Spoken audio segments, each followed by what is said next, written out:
Bonjour à tous. Bon, on a tous vu la vidéo de Mike Horn avec les 15 objets et outils indispensables. Ouais, bon. Vol West en a fait une bonne critique. Et en fait, c'est comme ça que j'ai vu la vidéo parce que je suis pas au courant. Je savais même pas qu'il avait une chaîne YouTube. Et c'est un type super hein, qui a fait des expéditions géniales, mais c'est pas de la survie, c'est de l'aventure, c'est de l'exploration. Et c'est super dur. Et c'est un mec exceptionnel de savoir faire ça. Bon, quand je suis dans ma ferme ou quand je fais une balade avec les gosses ou autre, je vais pas vous faire une liste de matériel parce que tu adoptes le matériel adapté pour ta sortie. Tu vas faire une randonnée de 2 heures dans la montagne, tu choisis ton téléphone, tu choisis ce que tu as besoin, tu prends un couteau bien sûr, machin, tout ça. Le fondamental reste toujours la même chose, c'est qu'est-ce que tu as sur toi toujours. Le everyday carry, le every minute carry, je ne sais pas comment il faudrait l'appeler aujourd'hui, il faudrait inventer un nouveau concept, mais à la limite on s'en branle.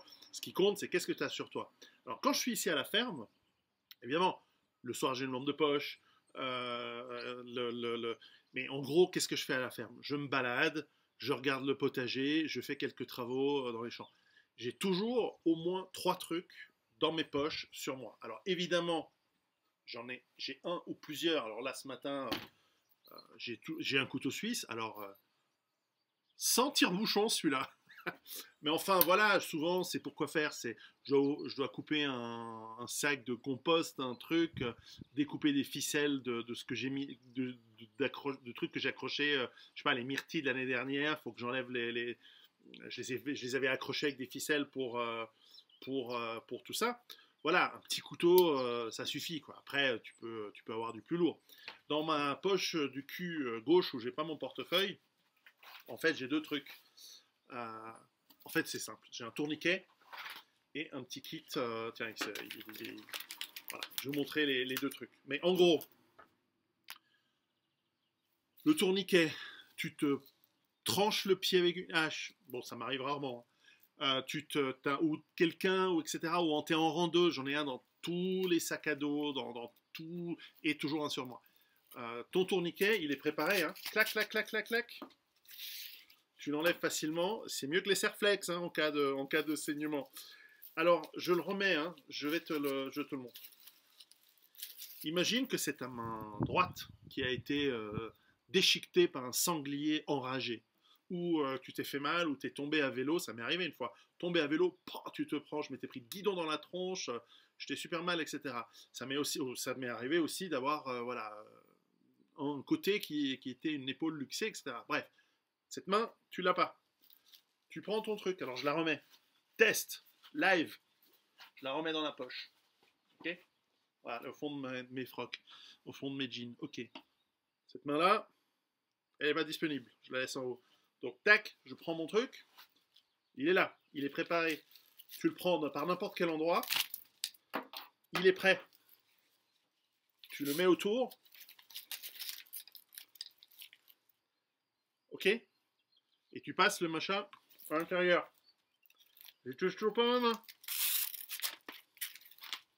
Bon, je peux poser un garrot. Et ensuite, bah, évidemment, tu as la partie que tu vas serrer, tu vas serrer, tu vas serrer. Donc là, c'est dans l'option où tu as un problème à l'avant-bras, etc. Ça marche pas pour le coup. Mais en gros, voilà, ton truc, il marche super bien. Parce que, comme disait West, putain, des serflex, déjà, tu flexes tes muscles, tes serflex, ils pètent. Ça m'est arrivé. J'ai fait des exercices avec des militaires où tu as tes serflex qui te tiennent les mains. Très franchement, un mec de ma puissance, de mon gabarit, 1m85, 120 kg et beaucoup de muscles, ben tu les pètes tes serflex. Alors t'imagines un biceps, parce que tu as très peu de muscles au niveau des poignets, mais t'imagines une cuisse. Putain, moi, une cuisse, il faut mettre 4 mecs pour me tenir une cuisse. Bref, donc ton garrot, tu le serres le maximum que tu peux, et ensuite tu tournes jusqu'à ce que ça fasse super mal, et là tu bloques le flux sanguin. Et donc tu peux le mettre d'une main. Et c'est ça qu'il faut essayer. Donc voilà. Donc tu prépares ton garrot. Alors pour le préparer, hein, c'est simple. Il y a du velcro. Donc tu fais en sorte que le velcro, il aille pas du côté velcro. Parce qu'il y a beaucoup de gens qui gardent les garrots. Je l'ai fait aussi au tout début, il y a très longtemps. tu gardes pas ton cat, ton tourniquet dans l'emballage plastique. Parce que sinon, bonne chance de l'enlever avec tes dents et bon. Ok. Donc tu le prépares. Alors il y a plusieurs manières, hein, mais moi j'aime bien la manière militaire, c'est-à-dire que tu le mets du côté lisse, bien autour. Et ensuite, ça va soit si tu es dans un contexte de randonnée ou de trucs militaires, etc., tu le mets dans une pouch, je sais pas comment on dit, dans une pochette, où il va être très très bien. Il y en a des super sur internet, les Russes. Allez voir les pochettes militaires russes, elles sont toutes vertes. Elles ont une petite croix noire par-dessus, ce qui te fait penser que c'est là où tu as mis les trucs. Donc tu en as une carrée pour mettre justement les pansements, les conneries, et une longue verticale où tu mets ton garrot, qui est aujourd'hui standard, c'est le truc que tu sais. Putain, ça sauve des vies. J'ai eu parmi vous des gens qui, dans des accidents de la route, avaient ça dans leur bagnole ou avaient ça sur eux, et ils sont allés soigner des mecs. Alors ils ont probablement sauvé des vies. C'est un outil génial. Et pourquoi aussi c'est un truc génial? C'est que c'est suffisamment large pour ne pas vous entailler la peau, parce que encore plus méchant que le Serflex, c'est la corde à piano. Alors vas-y, ouais, ça va bloquer le flux sanguin, mais ça va te sectionner le bras. Bref, je plaisante. Mais voilà, donc toujours ton 4. Quand tu fais du vélo, c'est un truc, ça pèse quoi? Ça pèse 20 grammes. Ah ouais, ça coûte 30 balles, ça coûte 30 euros. 30, 37 dollars, je ne sais plus exactement. Moi, je les achète en Israël, ils les fabriquent là-bas, mais tu peux les trouver facilement. Et puis, en plus, bah, n'oubliez pas, hein, quand vous avez fixé le machin, bon, ça c'est un Gen 7, si tu as un stylo, mais c'est pas très important, hein, mais si tu as un stylo, idéalement, tu mets l'heure à laquelle l'accident est arrivé, pour que si on te retrouve ou si les soins arrivent, ils sachent, ok, ça fait 27 heures que tu as mis ton garrot, pas bien pour le mec. Mais en entendant, il est toujours pas mort. Parce que parfois on entend des gens qui disent oui, mais le garrot ça peut faire des gangrènes. Ouais, si tu le laisses 2 jours, bien sûr que ça va te faire des gangrènes, évidemment, mais en attendant, tu as une espérance de vie de 4 ou 5 minutes hein, si tu as une grosse artère qui gicle. Ok. Deuxième truc que j'ai dans la main, je sais même plus comment ça s'appelle. Il y a une marque, on s'en fout, Persis Medical, c'est ce qui est sympa dans ce petit kit. Alors évidemment il est fermé, mais est-ce qu'il a une marque? Bon, Persis Medical. Tu peux le scotcher, tu peux mettre un élastique autour, peu importe. Ça, c'est celui que j'ai près de de mon lit. Donc, quand je me lève, j'enfile mes frocs, je le mets dans la poche avec le tourniquet. Okay, le truc, c'est tout simple. Il y a quoi dedans? Il y a une paire de gants, ils sont là. Il y a de la gaze. Alors, elle est stérile, elle est dans le truc. Donc, tu as un problème, tu déchires, même avec une main, tu as ta gaze sur la blessure. Ensuite,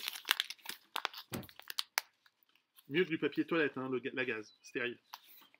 Ensuite, ici, une sorte de... c'est un bandage israélien très simple, hein, que vous allez pouvoir utiliser autour de la blessure. Tu poses ta gaze très fort, surtout si effectivement c'est une... Et après, si c'est sur toi, c'est compliqué, mais ta gaze, tu la tiens fort. Tu la pousses, si c'est toi ou un autre, surtout si ça saigne très très fort, tu l'enfonces à fond. Et ensuite, tu fais ton pansement, tu tournes serré, là où il y a la blessure. Et ça peut s'utiliser avec ou sans le garrot. Franchement, tu as ça, c'est bon, parce que qu'est-ce qui peut arriver d'autre? Tu te coupes, aïe, oui, un coup de marteau sur le doigt, machin. Tu es quand même chez toi, donc tu rentres, et là, tu as ta trousse médicale, ta bobologie, tu as tout ce que tu veux. Mais au minimum du minimum, après, oui, ton téléphone, ouais, tout ça, c'est en plus, et c'est très bien, c'est super. Mais minimum, si tu as une grosse blessure, tu t'arrêtes le saignement, tu limites le saignement au niveau des membres, et tu penses avec de la gaze et de trucs. À la limite, les gants stériles, au point où on en est, l'important, c'est de sauvegarder le mec pour qu'il arrive ensuite à une zone où il va pouvoir être pris en charge. Alors effectivement, un hélicoptère, machin, tout ça. On est en Suisse, on fait de la rando, on n'est pas dans l'Amazonie, on n'est pas au pôle Nord. Si c'était le cas, on ajouterait énormément de choses. Mais ces deux choses sont les choses vraiment les plus simples.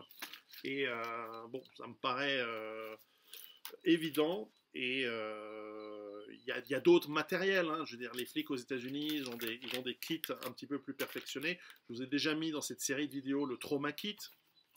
Ça, je l'ai plutôt en ville, parce qu'en ville, il peut arriver des choses un petit peu plus... des rencontres un petit peu moins sympathiques qu'avec le sanglier enragé. Mais bref, à vous de vous adapter. Mais le minimum, c'est ces deux petits matériels. Et c'est pratique parce que ça coûte pas cher, quoi. Donc pour 50 balles, allez, 30 et 20 balles, tu as quand même un truc qui va durer. Et ces trucs n'ont pas de date limite, hein. Ils mettent des dates limites parce qu'il faut bien, mais en fait ça dure toute ta vie, ce machin. Tu n'en as pas besoin. Et le jour où tu en as besoin, tu peux sauver une vie ou réduire fortement les risques de gros problèmes. Ok? Tout simple. Je sais pas où va Mike. Mike, viens me voir. On n'est pas loin. On habite à moins d'1 heure de route. On prendra un café. On parlera de l'Afrique du Sud. Et moi, j'ai beaucoup à apprendre d'un mec comme toi qui a fait des expéditions de dingue. J'ai déjà parlé de tes livres ici. C'est hallucinant. Mais je serais curieux de savoir comment tu as fait ta remontée à l'Amazonie. Tu avais quoi comme matos pour faire l'Amazonie? Et tu avais quoi comme matos pour le tour, la partie que tu as fait en vélo en Afrique sur le tour du monde équateur? Ça m'intéresse. Parce que là, je pense que tu n'avais pas tes serflex en cas de problème. Ou alors, tu n'y as pas pensé et tu as eu de la chance. Mais ça, il faut quoi. Il faut. Allez, à plus.